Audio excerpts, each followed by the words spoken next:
sommes dans la maison de métiers d'art à Ferrières en Gâtinais et je voudrais vous présenter quelques instruments de la collection du CPFI, le Centre du patrimoine de la facture instrumentale. C'est un institut qui est basé au Mans et il a pour vocation de collectionner les instruments de musique du monde et les savoirs, comment le jouer, les savoirs de leur fabrication et de l'histoire qui les entoure.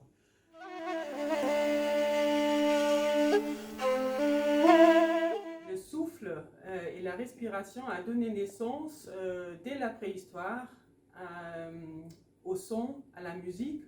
L'être humain a toujours cherché à communiquer avec son environnement et a donc utilisé le son et les notes et la musique pour communiquer, pour parler avec son environnement.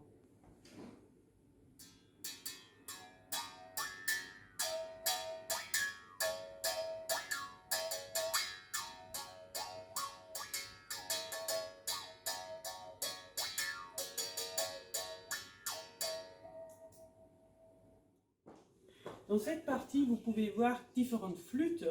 C'est certainement un des instruments le plus répandus dans le monde. Tout le monde en joue de la flûte. C'est plutôt facile à la fabriquer. C'est-à-dire, on trouve dans tout le pays du monde des bergers qui se sont mis à fabriquer leurs flûtes pour se divertir pendant qu'ils gardent des troupeaux d'animaux, par exemple. Ici, j'ai une flûte qui vient de la Hongrie.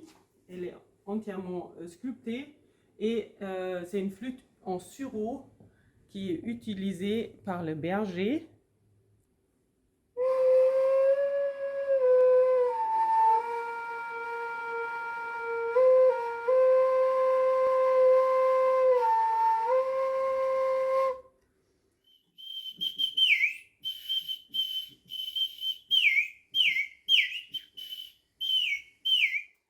Donc ici on a des orgues à bouche.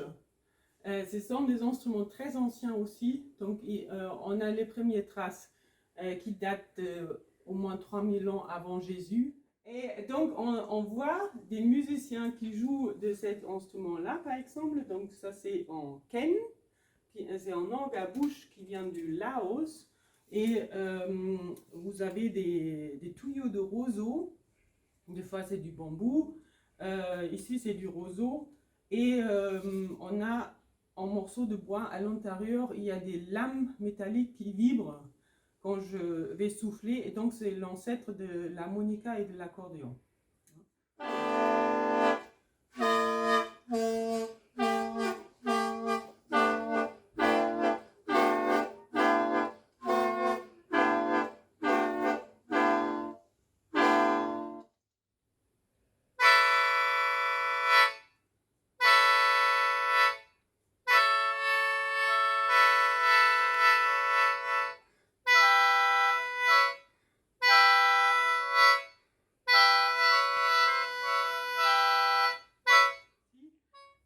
Là, c'est des lamelles métalliques dont je parlais. Quand je souffle ici, cette lame elle va se mettre à vibrer et elle va produire une note. Ici, vous avez des instruments à air ambiante, c'est-à-dire, on a triché un peu, c'est pas exactement des instruments à vent, oui, ils fonctionnent avec le vent, mais c'est aussi des idiophones, c'est-à-dire ils résonnent par eux-mêmes. Donc là, la gambarde, vous n'entendez pas beaucoup. Et quand je rajoute une caisse de résonance, vous allez bien entendre.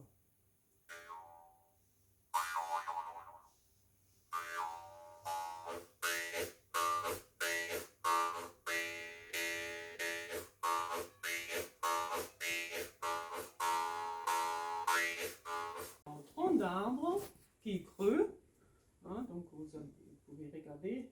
Vous voyez l'autre côté, donc c'est creux, et qu'est-ce que je peux faire avec? Souffler dedans. Je peux souffler dedans, absolument.